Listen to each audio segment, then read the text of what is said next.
Hello, everybody. Welcome to the Buckeye Weekly Podcast. I'm Tony Gerdeman, here as always with Tom Orr. Tom.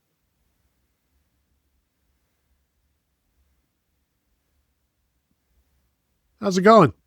Almost ran the play clock out there, but did not. Thought that we're gonna have a delay of podcast on you there, but well done. Got the snap off.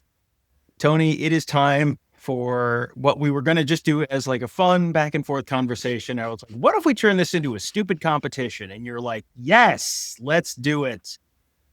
Gonna draft young Buckeyes who are going to have bigger back halves of the season than the front half of the season. And we're going to make this a competitive thing, which we might or might not actually remember to score later on in the season. But whatever you did in your kind of key marker for the first half of the season, if you're running back, how many yards did you rush for? And then if you rush for exactly that many yards after the season, you get 0 points. But if you rush for double that amount, you rush for 100 yards in the first half of the season and you rush for 200 in the second half of the season, you increase your number by 100%. So therefore, you get 100 points. We're going to make this real mathematical, which means Tony will get confused and I'll get to keep score, which means I'll probably win, which is the way we like to do things around here. Yeah, if you were to remember to do any of this. Yeah, well, and that's people will keep score for us, and if I end up winning, they will let us know, and if you end up winning, it will just die in the dirt and nobody will care. So, do you want to go first and make the most obvious decision, or Well, I think there's a couple obvious decisions here.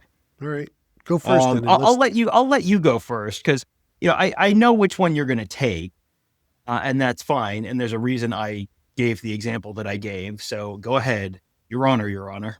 Well, I think if you're looking at the biggest possible jump right now, the answer is Isaiah West, and that's who I will take because right now, 21 carries, 104 yards rushing, 1 touchdown, probably a couple of catches in there. Actually, no catches at this point so far. So I think as a running back, he's only going to continue to get work. And we saw his biggest day of the year come this past week, 9 carries, 9 of his 21 carries so far. He had 8 carries against Grambling State. He's had 1 against Minnesota, 3 against Illinois, 9 against Wisconsin. I'm starting to wonder if 9 carries a game might not become the norm. And if it does, then Tom, this one pick might be enough to win the entire competition. It might be, and I when you said there's an obvious pick, I agree. He is by far the most obvious pick. I think there's other guys who are going to probably have relatively big steps up in the second half of the season. But yes, I think unquestionably he is the guy who you look at and you go, if anyone is going to quadruple his numbers from the first half of the season, that's the guy. You've already seen it happen. Like you've already seen the cracks in the dam start to form where it's not like, whoa, where did this come from? This is, you have seen it happening. I think, especially if, I don't know if we're just doing this to the end of the regular season or we're doing this through the playoff, but if he goes through the playoff and you told me he finished with 700 yards rushing, like I wouldn't say, no, that's crazy. I don't think he'll get there. And I don't know that he'll get to 500, but I mean, it's going to be a lot more than 104. So yes, I think that is the easy number 1 pick.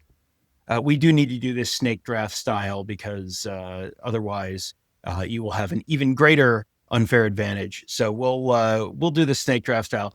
My next pick, this is another easy one for me, and that's Quincy Porter, wide receiver. This is another one where 2 weeks ago you would have said, really? Based on what? And then last week you saw him play, he's playing in the first quarter and he had a couple receptions. Ryan Day said some nice things about him after the game. You could, and you look at him and he just looks physically ready to be a contributor for this Ohio State offense. And I think that, we'll see how long Bryson Rodgers is out and we'll see how Bryson Rodgers' return whenever he comes back impacts Quincy Porter's stats and reps and all that kind of stuff. But he just sort of, to me, looks a lot like this is the kind of true freshman where you had the hype in the spring and you know, in the recruiting, and then we saw him in the spring and he looked impressive in the spring, but it took a little time to get on the field. This is a talented wide receiver group, but you look at him and they can just put him outside and slide Carnell Tate into the slot. And it feels like that's set up for him to have a pretty solid back half of the season. Well, and the other issue that I'm struggling with here now is talking about percentage, because he's at 3 catches for 45 yards right now. And, when you look at improving his percentage 3 or 4-fold, that's still not a ton of catches. However, for Ohio State true freshman receivers, let's keep in mind that there are now 6 in the history who have had at least 15 catches as true freshmen. So it is a tall task for somebody to get to that number. Right now, Quincy Porter, as I said, 3 for 45, 3 catches ties Trayvon Grimes, Michael Thomas, Evan Spencer, and Torian Washington. So that is the company that he is currently with. His next catch will put him with Dino Dawson from 1984, Lamar Thomas, 2008, and Benjamin Victor from 2016, if he can get there. I'm not going to say he will, but pretty good chance. And yes, these were the top 2 picks in my opinion, and in your opinion as well, because I just keep saying it, you keep saying it. When you look at Quincy Porter, he looks like he belongs. He does not look like any true freshman. He looks like he'd be starting in a lot of places. He looks like he should be getting the ball. The problem is everybody else should be getting the ball as well. So I like that one, Tom. Who's next? Yeah, and I'm doing this based off of receiving yards, not receptions, because 3 receptions is that. I think if we do it on yardage, that's probably the fairest way to, then he's gonna, he would have to put up 400 yards or something like that. I think that he and Isaiah West are probably a pretty decent pair there in terms of what they might do in the back half of the season. Next up for me, I went back and forth on this a decent amount, but I think I'm going to go. Well, I guess let me first ask you a question on how we would handle offensive linemen, Tony. Hypothetically, would that be based on the number of snaps the player has played, or would you do it by the number of starts a player has had, and how would you handle the divided by 0 situation? Well, how about this? If he's honorable mention all Big Ten, he doubles. If he's, third team, I don't want to say triples, but this feels like very much like we should probably do it by snaps. I should probably not leave this up to you, and I should just say we should do this by snaps, because that's the best hard statistical measure. You're not going to, as a first-time starter, come in the middle of the season and immediately be a, back half of the season be an all Big Ten player. That's not. Yeah, I do think you're going to see substantially more of Josh Padilla, in case you are picking up the subtext here. Mm-hmm. I think he's going to see, I don't know how many snaps he's played, but he's played, I think, every game a decent amount. I'm digging it up. Yeah. Okay. If you told me he's played 10 snaps a game, 12 snaps a game, and probably played 20 or something like that against Grambling in Ohio, you're probably looking at 2 to 3xing his number probably moving forward in the back end of the season. I don't know that he's the only guy who's going to play right guard, but I think you're going to see more of him at right guard. And you're also going to see, this is the back half of the schedule. There's a lot of games where you're probably going to see the 2 is a decent amount. So I don't know that this is going to be an immediate 10x or anything like that. But I do think you're going to see substantially more of Josh Padilla in the back half than the front half of the schedule. Based on snap counts, Tom, as I'm looking at it now, Joshua Padilla probably should have been the far and away number 1 pick overall. 79 snaps on the season. Did not play against Texas, did not play against Ohio, did not play against Washington. He didn't play against Washington? No. Wow. He's only really played 20 snaps against Grambling, and he's played in the last 3 games, 19 snaps, 14 snaps, 26 snaps. And boy, had either of us thought about this? Well, sure. I'm sure you thought about this, Tom. This one feels like a ringer. This like Well, it's because the starters right now, the four guys who don't come out, they've played 402 snaps in their 7 games. So you've got a situation here where like Padilla is gonna. I think most of us assume if he takes the starting job, which we don't know yet, right. But once you start it, if he does, and he's playing, 65 snaps a game for the next 9 games or so, a pretty big return on your investment, Tom. Good job. Good job coming up with how to value him right before you pick him. Good job. Great job. All right. So the Portland Trailblazers are back on the clock after their first pick. Tony, who you got for your next one? I'm going to take Sam Bowie again. Ah, boy. I've already lost, so it doesn't matter. Let's see. Okay, so you went with Joshua Padilla. And for me, a guy that I would like to take, but I shouldn't probably say this just yet. We'll talk about him later. I guess what I'm going to have to do is go with Mylan Graham here, and hope that he can kick it up a notch, because right now he has 2 catches for 33 yards, and this would give me 5 or 6 80-yarders, and I'll start feeling pretty good about this. 2 catches for 33 yards. He is a redshirt freshman, so I don't have to go through and tell you which true freshman he matches up with now, like Jalen Harris and Austin Mack and Devin Lyons and Angelo Chathams. That's not relevant. He is a redshirt freshman.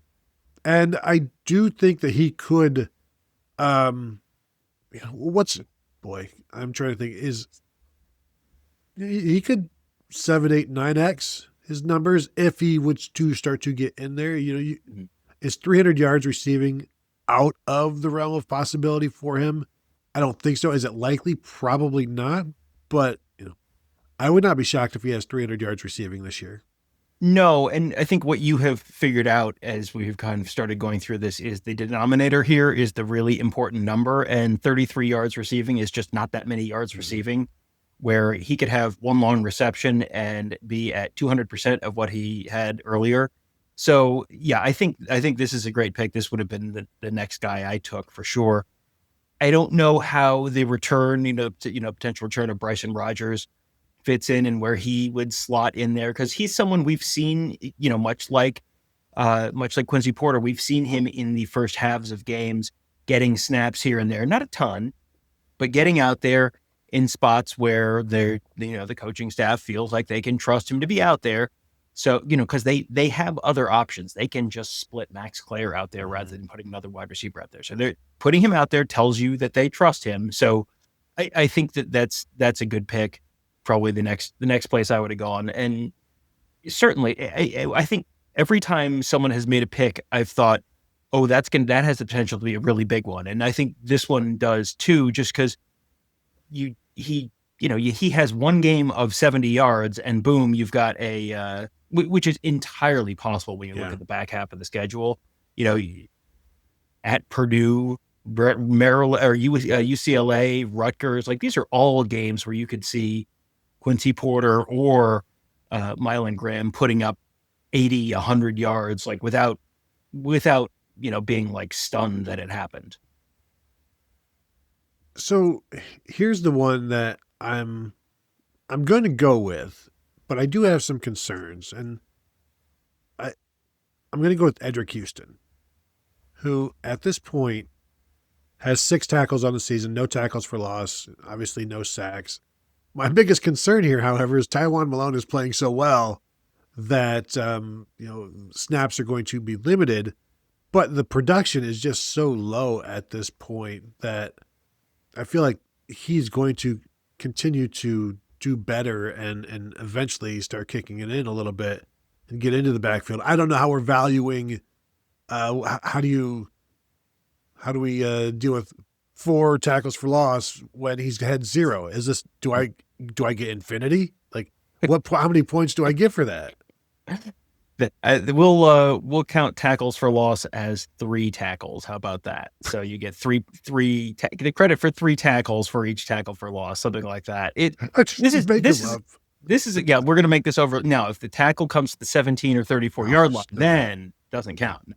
This is a good pick because this is a value pick because you've already seen him do it. You've already seen him sort of be out there in these big moments, and then I don't think he's really been 100% for a good chunk of the season. Mm-hmm. You would figure he's getting healthier. He's played more last week against Wisconsin.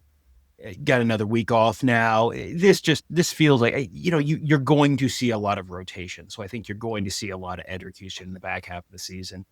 He was someone who I thought, I bet I can get him late because Tony won't think about him because it feels like he's not a young guy because we've been talking about him for 2 years. But you look at the stats and it's like, boy, the numbers are not what you would have expected. So yeah, I think that's a very good pick. So thank you. All right. So the next one's me. Who do I want to go with? I'll tell you what, I'm going to go with Devin Sanchez, which he is, he was a contributor in game 1 against Texas. He's played a bunch this season. I think he may play a little bit more in the back half of the season, but he's in the same kind of bucket as Edric Houston, where he's only got 7 tackles. And it feels like he's probably going to put up more than that just because he's going to play quite a bit over the back half of the season. So I think that's an opportunity for someone to, he's going to earn a bigger role, I think, just as the season goes along. And I think you're going to see more and more of him. Your thoughts? I'd say interceptions, I think we would agree, are worth a tackle and a half, first off. Is that what we would agree on? Are you sure? As we're just going in and creating this on the fly, the scoring and the rules, he's the next most logical pick, and I knew there would be no chance of me getting him with you having 2 picks right in a row. But yeah, he's going to play more and more. And I kind of view his playing time, I don't know if it's going to be like Jermaine Matthews last year, where after that Oregon game, it's like, okay, he didn't play in that game. How do we do? Not well. So why don't we play him more and get rest for other guys, get rest for the outside corners. So I'm wondering now if you might start seeing him involved more to the point where do they start rotating a little bit? Do they give Davis and Igbinosun a drive off? I think the schedule that they have right now, you can absolutely do that. You can give each of these guys time off and just rotate them and keep them healthy, keep them safe, but also get Devin Sanchez better and better for the stretch run of the postseason. So I wonder if they'll do that. I know they're going to be reticent to it's a drop off from Davis and Igbinosun and Jermaine Matthews to Devin Sanchez. But the more you play him, the lesser that drop-off comes later in the season when you may absolutely need him. And we saw him get attacked in the game against Illinois when he was out there and didn't really get attacked against Wisconsin because what would they attack him with? Exactly. But Illinois went after him and they had some success. And then also the refs saw Devin Sanchez with the most blatant pass interference against Wisconsin that you've ever seen in your life. That boy darn near got murdered as he fell to the ground. That was, listen, I don't know that life without parole would be, complete justice for that incredibly flagrant brush against. Yeah, I don't know. Probably less send Devin Sanchez to prison forever and more the official who's of that flag. But, hey, listen, it's no one can be above the law, Tony. Nobody wants to see a life ruined. It was the most violent moment on a football season all year, as far as I've seen. Yes, for sure. The next one, Tony, I'm going to keep it in the cornerback room, and I'm going to take Aaron Scott, who has, I believe he had 5 tackles. Let me double check that. 6 tackles for Aaron Scott. And a lot of those have come on special teams. I think he's had like 2 or 3 kickoff tackles on kick coverage. But the way they talk about him on special teams, that's the way they talk about guys who are about to earn much more time on their side of the ball, defense or offense. And again, all the same stuff we just said about UCLA still on the schedule, Rutgers still on the schedule, Purdue still on the schedule. I think you might see them try and work him into the rotation more. He's probably still behind Devin Sanchez, and that's fine. But in terms of being outside corners, they are probably numbers 3 and 4 right now, pretty clearly to me. So as they're going to try and get Jermaine Matthews a little bit of time off and Davis Igbenogson a little bit of time off, and you have games where if someone has a little bit of a, not a hangnail, but if someone has a little bit of they're a little bit banged up, you probably are going to be cautious and keep them out, because you've got Penn State and then you got 3 teams that you should be favored by 24 to 31 points against, and then stuff gets real. So the goal right now for Ohio State is, number 1, win the next 4 games. Number 2, go into the Michigan game and everything thereafter as healthy and rested as you can. And I think that, rotating in an Aaron Scott in the backfield is going to be part of that plan. And we know they want to reward players for their stellar play on special teams. They talk about it, so you can't just talk about it. You got to be about it. You got to give them opportunities and show the rewards for their hard work, and also to encourage them to continue to grow and to work hard, because then, of course, then we'll play you on Saturdays on defense as well. So I don't mind that one, Tom. That was your final pick of the young Buckeyes, which means I've got the entire team. You get the field. I get to choose from. And there's some thought processes that I'm going through here. One of them is, like, here's one of my thoughts, is James Peoples. Because right now he's at about 200 yards rushing.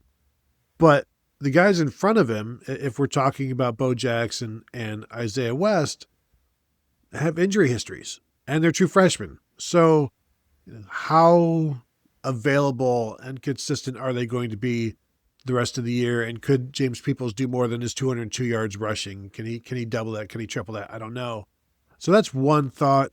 Another thought is Peyton Pierce, but he's already kind of doing what Arvell Reese did last year. So I don't know that he'll double his numbers, but he's played so much right now. Like, I don't know what else he's going to do other than maybe get more involved in sacks and things like that. And as we know, sacks are worth 8 tackles. Which leads me, Tom, to my actual pick, knowing that sacks equal 8 tackles. I am going to go with true freshman defensive end Zion Grady, who at this point in the season has 6 tackles, has 2 tackles for loss and a sack. We know they're trying to redshirt C.J. Hicks. Now, does that mean C.J. Hicks is back on the field in the postseason, in which case Zion Grady is not? Then that would be a hit for me. A bad hit, not a good hit. Does it mean that there's no room for a guy who hasn't played for 6 or 7 games, and you can't expect a C.J. Hicks to just kick it back into gear, especially when he's never really been into gear, whereas Zion Grady, at this point, you keep playing him. By the end of the season, you might have something. So I'm going to go with Zion Grady as my final pick, and leaving some possibilities on the table there. Tom, your thoughts? Zion Grady was someone I nearly took a couple picks ago. I thought about him quite a bit, because I feel like you're seeing more and more of him right now, and they're getting more creative with how they're using rush packages and all that kind of stuff. So I feel like you're going to see more of him in the back half of the season. I gave him some extended thought at one point. So yeah, I like that one. Peyton Pierce, same exact thought process. He's got 25 tackles right now, so he would really need to have a ton of tackles in the back half of the year, which he may, because it feels like he's getting a bigger and bigger role. But I don't know. I don't know that I'm expecting him to finish with 150 tackles or anything like that. So you're probably, he runs into the same denominator problem that a couple other guys have. The only other name that I thought about that I didn't go with was Tavian St. Clair, because Tavian St. Clair has right now thrown 0 passes for 0 for 2 for 0 yards. And, you can use whatever you want to, 10 is you give him 10 yards right now as his base unit. But it feels like he's someone who they've only played him in maybe one game. Did they play him in anyone other than Grambling? I don't know that they have. Yeah, I think it was just Grambling. So, he has opportunities to play. Yeah. I'm sure they're going to want to get him out there a little bit. The only reason I didn't do it is because Ryan Day has been so reticent to take the starters off the field that, Julian Sayin feels like he's playing one drive longer than I would expect him to play in virtually all of these games. And then they're going to have to give Lincoln Keenhole some snaps, because you've got to get Lincoln Keenhole some time actually running the offense in the back half of the season. So that's why I didn't go with him. But I think he's someone who very easily, again, because he has currently completed 0 yards, you can, you set the baseline pretty low and you complete one or two passes. It goes to, the 1 for 1 for 58 yards against Purdue a couple of years ago. Like you get one of those and boom, you're off to the races. The other two names that I had written down are Nate Roberts and Jarquez Carter. I think Nate Roberts, it feels like they're trending away from the 13 and 14 personnel. So you're probably not going to see materially more of him this year. And then Jarquez Carter, interior of the defensive line, it feels like the trend has been that the interior of the defensive line has been pretty good. The top 4 of the defensive line has been pretty good. You're getting Edric Houston back for more snaps right now. So I think it's going to be a tougher path to the playing field for him. But he was the other person that I thought about. He has only 1 tackle this year. So, I think you'll probably see more from there. You know what? Epi Satanale too. I should have included him on my list. 1 tackle as well. Those are guys who probably are going to pick up at least a few more, just because you're seeing them early enough in these games that it's pretty clear that the coaches view them as more than just purely just garbage time guys. Like these are guys who are going to be playing a bigger role next year. I was also thinking Will Smith, but is a third-year player. Is that still a young buck? But in terms of Epi Satanale, he has now played 4 games. So we'll see. And he did not play against Wisconsin. So I do wonder what the plan is there. If they did travel him. They did bring him to Wisconsin. And CJ Hicks and Malik Hartford, correct me if I'm wrong, but CJ Hicks and Malik Hartford did not travel to Wisconsin, correct? Correct. So that to me tells me if he's there, they haven't made a definitive decision not to play him anymore the rest of the regular season. So, we'll see, but he's someone who, you've seen him early enough in these games. Like he got a bunch of snaps against Minnesota. So I think he's someone who I would kind of have. He's not, he's behind Zion Grady in that rotation, but I'd have him somewhere on that list as well. Well, and he's actually right now behind Joshua Mickens and Logan George as well, which just based on the most recent snap numbers. And then with Jarquez Carter, you've got Jason Moore coming back as well, which is going to take some snaps away from him.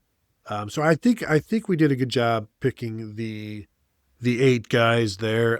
Zion Grady now is the number 4 defensive end, really has a shot to make some plays, although that's not including Arvell Reese, who is certainly not a defensive end, but sure does occupy a lot of time on the edge of the line of scrimmage. And not that anybody wants to hear me complain about that and possibly costing me in this legitimate competition that doesn't have fake numbers just being created out of the blue. But anything else, Tom? Anything else that stands out that are you good? Are you done? Are you complete?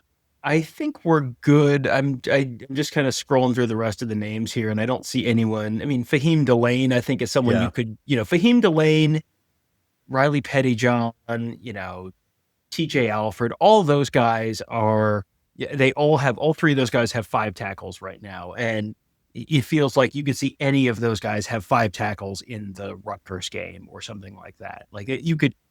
I think you're going to see a lot more of certain of these guys in these moments, especially the guys who, TJ Alford is, and Riley Pettyjohn and Fahim Delane. Those are all guys on kick coverage. So they're not redshirting this year. So you might as well throw them out there in those moments. again, this is what you think for if you're wondering which young guys are going to maybe have the big step forward. Look who's playing on special teams, and that's the coaching staff kind of telling you, hey, these are the guys we're really thinking about. And I'm look at Carnell Tate, 1 tackle on the year. He's due. He's ready to explode. So just keep an eye on number 17 for Ohio State. So there you go. Thank you all for tuning in. If you're watching, please hit the thumbs up. And if you're listening, please, a 5-star rating and review is always welcome and appreciated. And of course, you can continue to find us at BuckeyeHuddle.com. So thank you all for tuning in, and we will talk to you all later.